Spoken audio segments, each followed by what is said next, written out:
Merci beaucoup. Donc, en fait, c'est à vous que revient la parole plus qu'à moi, puisque c'est une table ronde. Donc, c'est supposé tout de même laisser la parole aux gens et surtout au débat. Ce qui me semble être assez intéressant de ce qui est ressorti, il y a plusieurs points qui sont ressortis depuis ce matin, et cet après-midi compris. Les problèmes de responsabilité des scientifiques au travers de ce qu'a dit Michel Jaboyalov, des problèmes qui sont ceux de savoir si les services écosystémiques sont des bonnes directions à prendre ou pas. Il y a tout un tas de débats qui arrivent ici, et puis surtout ce qui est inhérent à tout cela, qui est la transdisciplinarité, c'est-à-dire que véritablement, on doit intégrer dans nos recherches, comme dans nos façons finalement de communiquer, des objectifs qui sont beaucoup plus larges que ceux des disciplines dans lesquelles nous sommes chacun spécialiste. Donc, je ne sais pas, quelqu'un voudrait peut-être lancer le débat. On avait commencé à avoir quelque chose qui était assez sympa du côté des services écosystémiques.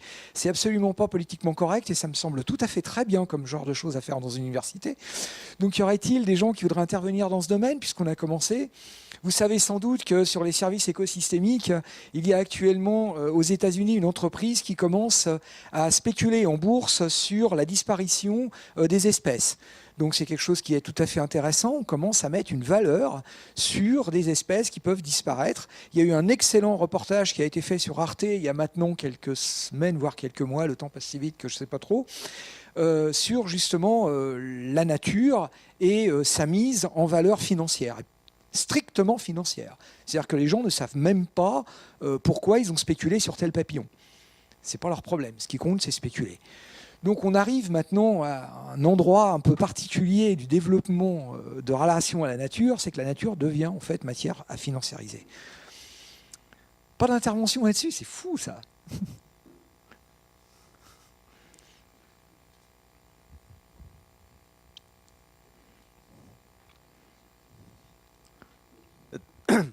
Je pense que le but des services écosystémiques, enfin de l'approche service écosystémique, c'était pas de financiariser la nature, mais c'était plus le constat que dans les politiques publiques, on est incapable de prendre en compte des choses non chiffrables économiquement, parce qu'on est dans un système où seuls les paramètres économiques dominent dans la décision et dans l'argumentaire. Et donc l'idée, c'était de traduire en valeurs économiques des choses non économiques, c'est-à-dire les valeurs justement non monétaires de la nature, c'est qui ne sont ni directement productives. C'est pour ça que je critiquais un peu l'usage du concept de service écosystémique pour caractériser une productivité agricole, parce que justement le but c'était pas ça, c'était de caractériser ce qui n'est pas directement productif, y compris des valeurs immatérielles comme la valeur culturelle qu'avait mentionné Johan Dupuis, des valeurs patrimoniales, esthétiques, paysagères, etc., et récréatives, puisque l'usage de la nature par les activités sportives ou la promenade, de voir les contemplatifs sont aussi des services écosystémiques. Donc je pense que ce que tu mentionnes, la financiarisation, c'est une dérive déjà du système. C'est-à-dire que ça illustre le danger, quelque part, d'entrer dans la logique économique pour des valeurs comme ça. Alors que, voilà, après, est-ce qu'il y a d'autres moyens de faire évoluer les mentalités? C'est une autre question. Mais...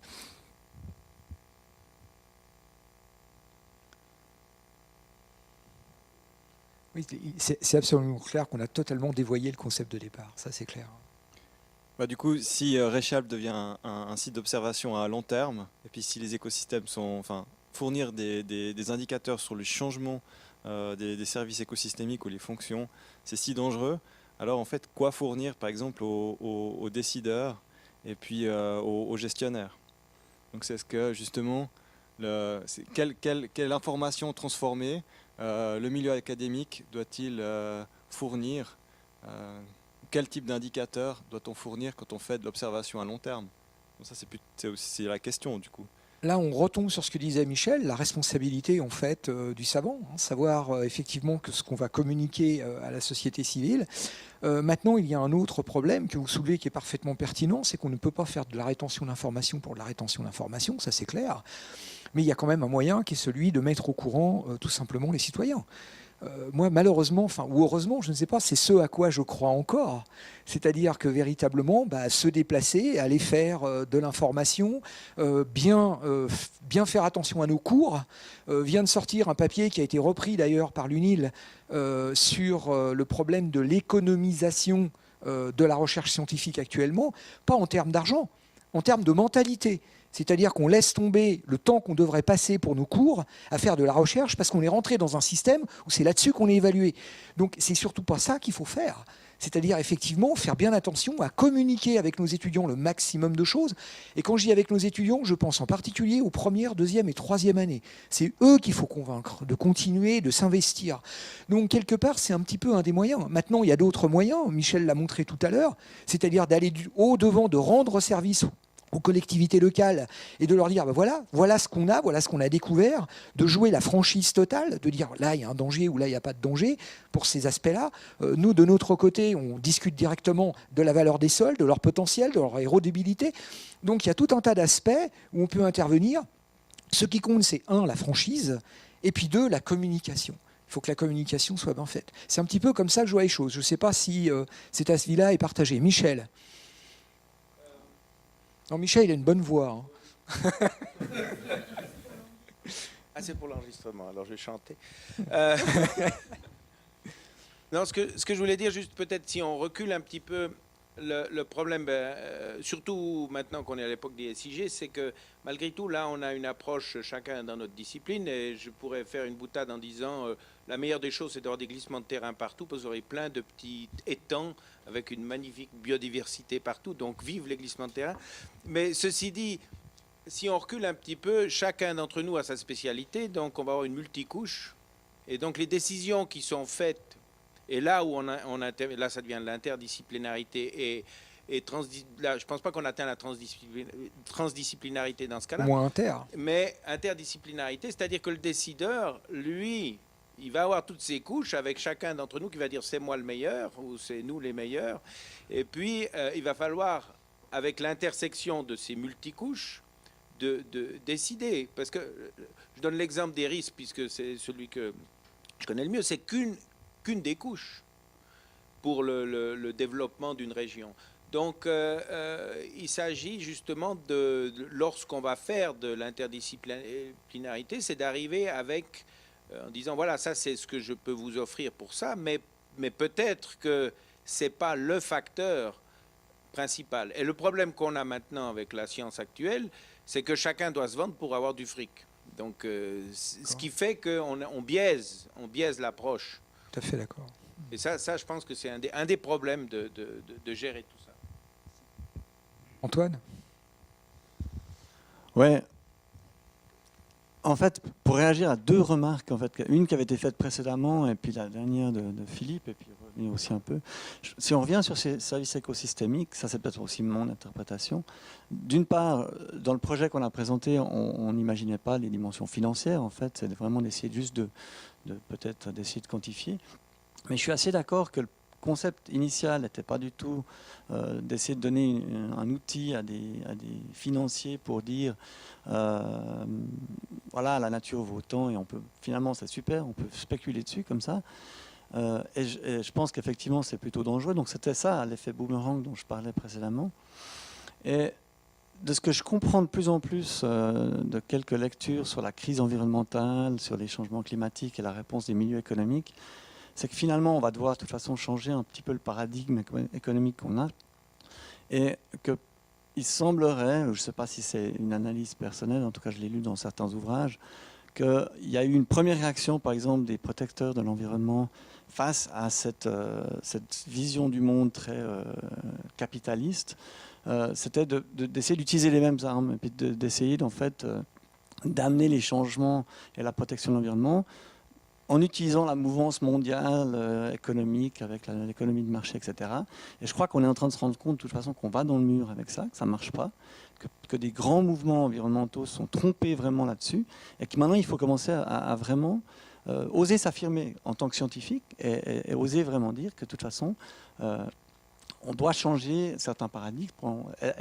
Et là où je voulais en venir, c'est que je pense que la transdisciplinarité est peut-être une des choses qui va pouvoir aider à aller dans cette direction. parce que c'est des problèmes complexes. Et par exemple, une manière de dire qu'on ne peut pas donner une valeur économique à un service écosystémique, c'est peut-être justement, et ça rejoint l'autre remarque sur les services hydrologiques par exemple, où d'autres paramètres pourraient influencer, puis dire votre modèle, il a pris que ces paramètres en compte pour donner une valeur à ce service écosystémique, mais vous n'avez pas pris en compte des valeurs culturelles, des choses.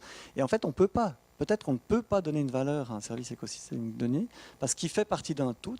Et peut-être, alors ça vraiment c'est des hypothèses, mais les scientifiques devraient dire on ne veut pas donner un coût à ces services écosystémiques. On peut montrer, par contre, pourquoi il faut les conserver, pourquoi il faut les maintenir. Et certains services écosystémiques, il faut peut-être les maintenir coûte que coûte, et donc quel que soit le prix, il n'y a pas de spéculation à faire. Il faut, si on veut assurer la pérennité de la civilisation, de la société, il va falloir pouvoir les maintenir. Alors c'est peut-être une vision un peu idéale, naïve, mais en même temps, je crois que beaucoup de gens n'ont pas osé dire ce qu'ils pensaient, de peur de passer pour quelqu'un de naïf, d'idéaliste.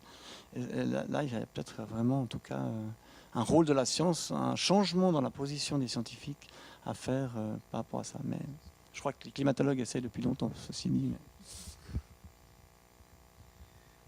Oui, une intervention encore? Ah, j'en ai une ici en fait. Il y en a une là-bas. Je voulais rebondir en fait sur ce que vous disiez, Monsieur Guisan. Après, c'est peut-être une vision très utopique sur ce que je vais venir en fait à la fin, mais je voulais juste revenir sur 2 points.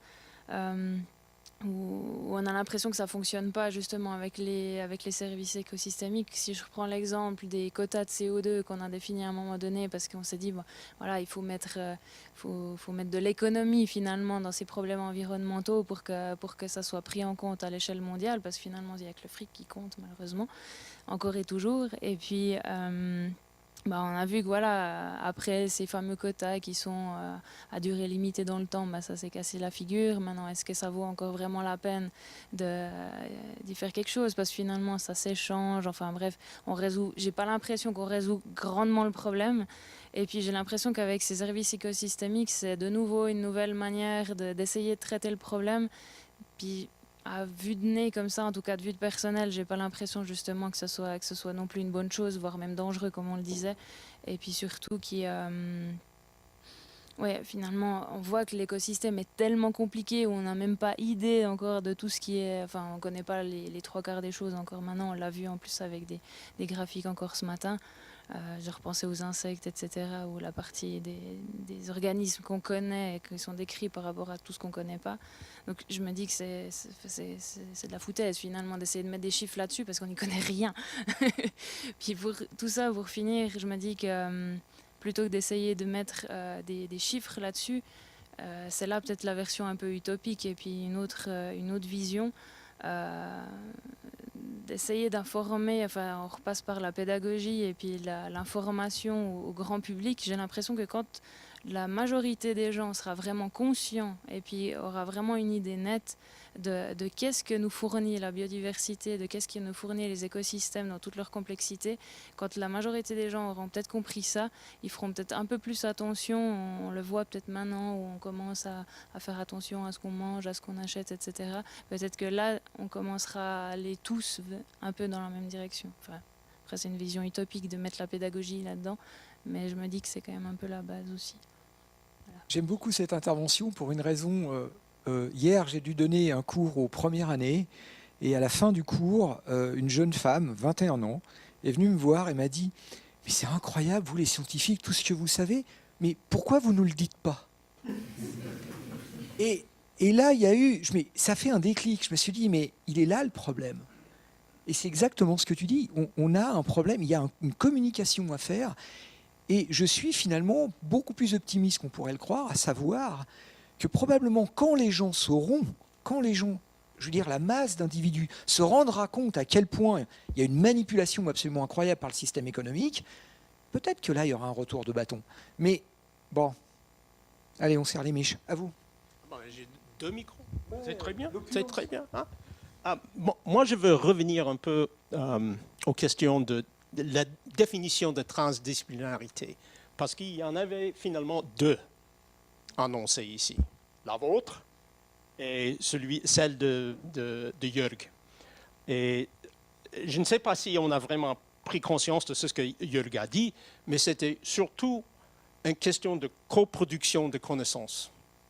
Ce n'est pas uniquement que des chercheurs travaillent entre eux, mais ce sont des chercheurs qui travaillent avec les parties prenantes.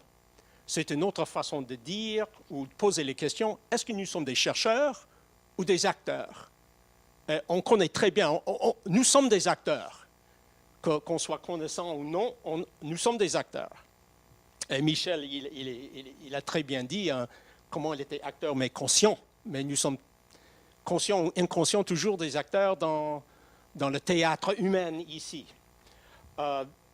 Mais cette conception de coproduction de connaissances s'implique pas seulement qu'on répond, mais on pose.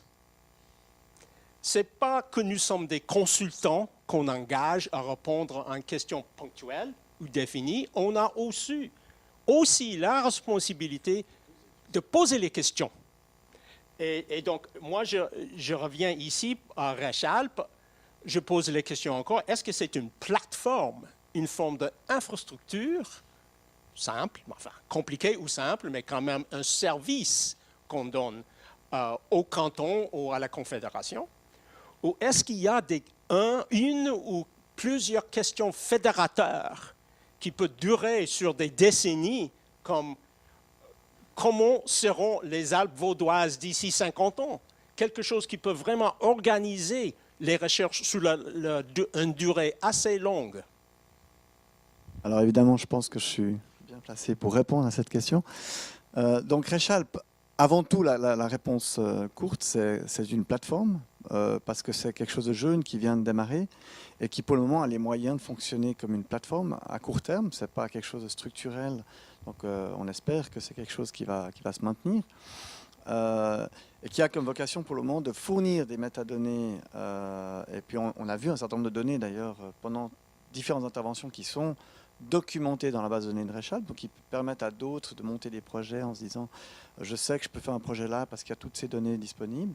Et puis il y a une dimension aussi d'encouragement au développement de projets. On peut fournir des informations, des données pour constituer des nouveaux projets, mais on n'a pour le moment pas, par exemple, la force de travail, la capacité d'avoir des groupes de travail, de réflexion sur des problématiques données. Donc pour le moment, c'est plutôt une plateforme de soutien, mais, et j'en parlais en fait avec Philippe Schoeneich tout à l'heure, il me posait cette question d'ailleurs, est-ce que vous avez un groupe de spécialistes par exemple pour les aspects de géomorphologie et ce genre de choses? Pour le moment, non. Mais on a ce groupe d'accompagnement qui s'élargit de plus en plus, qui regroupe un certain nombre de compétences. Et on pourrait peut-être, c'est des discussions, on va certainement relayer ce genre de questions à la prochaine réunion du groupe d'accompagnement pour constituer peut-être des sous-groupes de discussion sur la région. Mais c'est vrai qu'on est dans une phase de développement et puis là on serait ravis de fédérer en fait toutes les bonnes volontés, toutes les personnes intéressées peuvent vraiment se manifester auprès de moi ou auprès de quelqu'un d'autre, auprès d'Isaline. Auprès du décanat, enfin anciennement Eric, mais donc voilà. Oui. Qui en premier? Il y a une chose qui me frappe, c'est quand même, on est presque essentiellement, ce que j'ai entendu, c'est les processus de surface, et aussi limité dans le temps. Bon, on remonte peut-être aux glaciations, au plus ancien, parce qu'on fait de la géomorphologie, on ne va pas y regarder. Donc, il semble qu'il y a, enfin, je ne sais pas, pour moi, il n'y a aucun intérêt à durer. Ce n'est pas 100 millions, 1 million d'années, mais c'est 10 millions, 50 millions. Qu'est-ce qui s'est passé autrefois? Les histoires du climat, mais c'est incroyable, mais personne n'en connaît rien. L'histoire aussi de la disparition des espèces. Moi, j'étudie, un spécialiste de la plus grande catastrophe écologique de toute l'histoire de la vie, c'était il y a 250 millions d'années. C'est la dimension des phénomènes. Chaque fois que j'en parle, les gens disent: ah, mais c'est pas vrai, il y avait 95% des espèces qui ont disparu. puis tout d'un coup, ça est apparu. Comment c'est apparu de ça? Personne ne connaît rien. Il y a une ignorance même au sein des sciences de la Terre et sciences naturelles qui est absolument phénoménale. Donc moi, ça me frappe. Et, je pense qu'aussi, on parle évidemment, vous êtes dans le temps, la recherche appliquée. Il faut que ce soit les décideurs disent ah ben ça c'est intéressant parce que ça nous concerne directement, etc. Mais sur les choses, la connaissance générale, recherche fondamentale, je vois peu de choses, mais je vous laisse répondre. Oui, juste un point quand même de répondre. C'est vrai qu'une plateforme comme celle-ci, elle est ouverte à tout et la dimension du temps, même du temps long, de toute façon, fait partie aussi des préoccupations. Elles doivent être prises. Mais pour les histoires de l'ignorance, moi je dis souvent à mes étudiants, c'est affreux, mais plus je sais, moins je sais. Plus on sait, plus on mesure la quantité de choses qu'on ne sait pas. Et le problème, il est aussi lié à ça, c'est-à-dire qu'effectivement, on ne sait pas beaucoup de choses sur les extinctions, les grandes extinctions en particulier, ce qui s'est passé au Permien, mais on a aussi suffisamment de connaissances pour mesurer combien on ne sait pas. Alors, je tiens tout de suite à vous rassurer, hein, il n'y a pas du tout de dimension appliquée à cette plateforme. C'est plutôt une plateforme au départ scientifique, pour la recherche scientifique, en sciences naturelles, en sciences humaines. On n'a pas de limite dans le temps. On encourage vraiment tous les projets qui pourront nous permettre d'apprendre des nouvelles choses sur cette région. Donc ça peut aller aussi loin qu'on veut dans le passé. Et on serait d'ailleurs ravis d'avoir plus peut-être d'études sur tout ce qui est paléo dans le futur, dans le présent. Et puis, dans la mesure du possible, si on peut évidemment transmettre, fournir des informations à des décideurs, tant mieux, mais on est dans une université, je crois que ce qui prime toujours, c'est la recherche fondamentale, et donc dans la philosophie de Rechalp, ça reste finalement quand même plutôt fondamental qu'appliqué. Et comme j'ai entendu quelqu'un récemment, j'arrive plus à remettre qui c'est, il disait qu'il n'y a pas deux types de recherche, il n'y a qu'un seul type de recherche, et il y a des applications de cette recherche. Je vous en prie. Ouais, c'était juste pour réagir aux remarques de Greg et Antoine. Pour le but de Rechalp, c'est par exemple une façon de dire où va-t-on, donc de pouvoir arriver à prédire, mais il y a aussi l'aspect rétrospectif. Là, on l'a vu avec l'équipe de Dave Luty, il y a un potentiel assez intéressant de dire comment on en est arrivé là. Par exemple, quels sont les changements de paradigme ou les changements sociétaux qui ont transformé le paysage, par exemple. On a vu que, par exemple, les préoccupations du risque d'avalanche à l'Aisin ont peut-être modifié la forêt ou la reforestation. Par exemple, les mines de baies, l'exploitation des mines de baies a peut-être fortement conditionné les espèces qu'on a favorisées dans la région de baie. Donc là, il y a un potentiel intéressant de transdisciplinarité, pour autant qu'on arrive à spatialiser tous ces processus humains dans le paysage pour arriver à expliquer comment on est arrivé à notre paysage actuel. Merci infiniment pour cette remarque, puisque c'était un petit peu, je voulais dire, le deuxième tour de cette table ronde, et puis après, il faudra peut-être conclure. C'est maintenant, on parle de transdisciplinarité, on a beaucoup travaillé autour des sciences naturelles. Maintenant, le gros but, c'est aussi d'intégrer dans ce maelstrom de sciences naturelles les sciences humaines, qui maintenant vont être de plus en plus difficiles à dissocier. Regardez, au niveau géologique, maintenant, on parle d'anthropocène. Oui, on est d'accord, mais on est d'accord. Non, il y a deux choses. C'est pas parce que quelque chose est objet de débat qu'il faut le rejeter. Il y a un objet de débat. Alors, merci Eric, tu me fais une très bonne transition parce que je voulais vous parler d'un groupe de travail qui s'appelle l'Académie du Chablais, qui est formé essentiellement d'historiens de l'art et des bâtiments passionnés par le Chablais. J'en fais partie, je suis le seul naturaliste du groupe, mais je ne perds pas espoir de faire entrer d'autres naturalistes.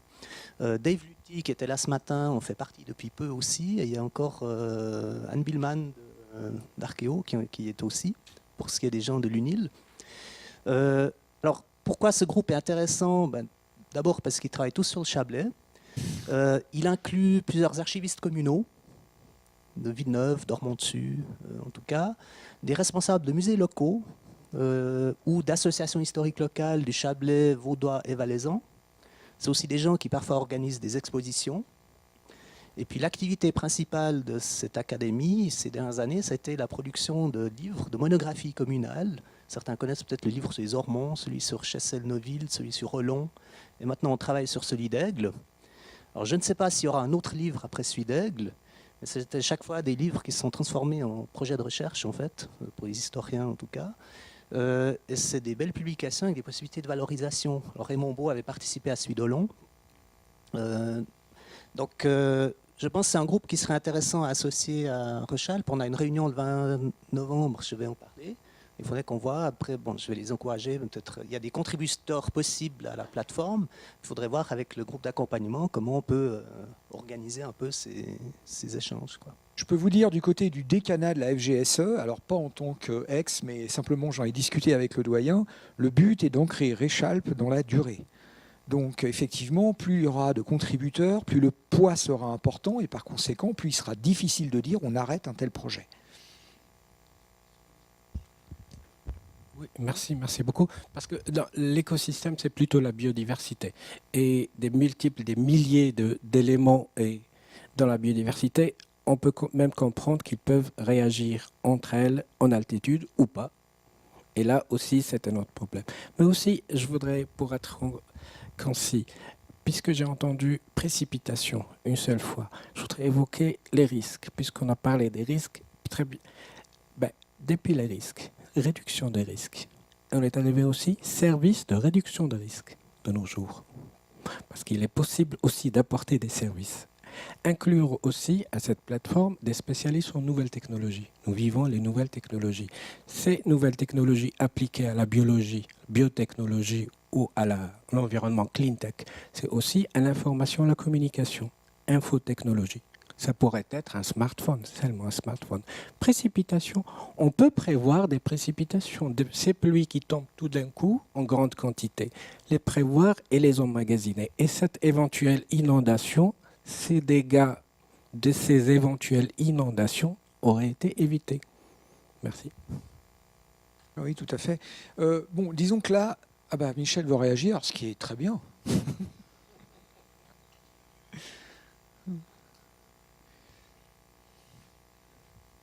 Je suis tout à fait d'accord avec vous qu'on peut avoir de stocker l'eau qui vient, sauf que le problème, c'est justement le multicouche. On a un exemple au Diableret où justement on voulait faire, il voulait faire un réservoir du Dard, parce que potentiellement il y a de nouveau des laves torrentielles. Si vous vous promenez dans le Dard, vous verrez qu'il y a beaucoup de matériel. Et le problème, c'est qu'il y a des arbres, donc il faut les abattre. Seulement, il y a des propriétés privées. Ensuite, il y a la protection de la nature. Et ce qui fait qu'au lieu de 120 000 m3, je crois qu'on arrivera à 30 000.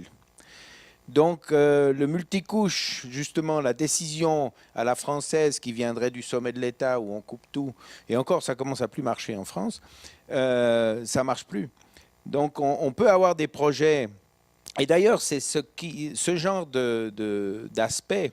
C'est-à-dire de dire, maintenant on va faire un réservoir, on va faire un dépotoir, et puis on va raser tout. C'est aussi ce qui a fait que beaucoup de la politique des années 50, 60, 70, en matière de gestion des cours d'eau ou je ne sais quoi, a été dans le mur, parce qu'on a eu une vision purement bétonneuse. Et c'est aussi pour ça que les gens s'y opposent. Mais en même temps, il faut bien trouver des solutions. Donc, c'est-à-dire qu'on va arriver à des choses où on va avoir le futur de la gestion des risques, ce sera l'acceptabilité, le seuil d'acceptabilité et le early warning, c'est-à-dire la surveillance et les prévisions et le déclenchement d'alerte. Quant aux précipitations, la prévision pour le moment de fortes précipitations, vous avez pu voir en France, elle est toujours très aléatoire. On sait qu'on est en période de forte précipitation, mais en général, on ne sait pas où ça va tomber exactement. Voilà, c'était juste une petite remarque. Merci Michel. Malheureusement, c'est une discussion très vivante qu'on aimerait bien pouvoir continuer longtemps, mais on arrive au terme du programme. Et puis on aimerait surtout vous garder encore un moment pour l'apéro qui va suivre ce symposium, pour partager un verre chaleureusement. Avant de passer à cette dernière étape que vous attendez tous, je passe quand même la parole à Isaline qui a quelques communications à faire. Oui, alors je ne vais pas vous embêter longtemps, je ne vais pas vous retenir pour aller à l'apéro, j'ai juste 3 mots à dire. J'aimerais juste remercier Antoine Guisan, Vincent Barras et Eric Verreca pour avoir fait les modérateurs pendant ce symposium. Un grand merci aussi à Pascal Vito, Philippe Cris, Jean-Luc Épard et François Bussy pour avoir pris part au jury des posters. Merci à Simon Isco pour s'être occupé de la captation, à David Alonso pour la technique, à l'IDEAP pour nous accueillir dans leurs locaux et à la FGSE pour leur soutien dans l'organisation de ce symposium. Et surtout un grand merci à tous les conférenciers qui nous ont donné des excellentes conférences aujourd'hui et au public d'être venu pour assister à ce symposium. Donc voilà, merci et je beaucoup. rajouterais un grand merci à Isaline qui a vraiment œuvré. Isaline qui a vraiment œuvré à ce que ce symposium puisse se faire. Donc un grand merci Isaline pour tout ton travail.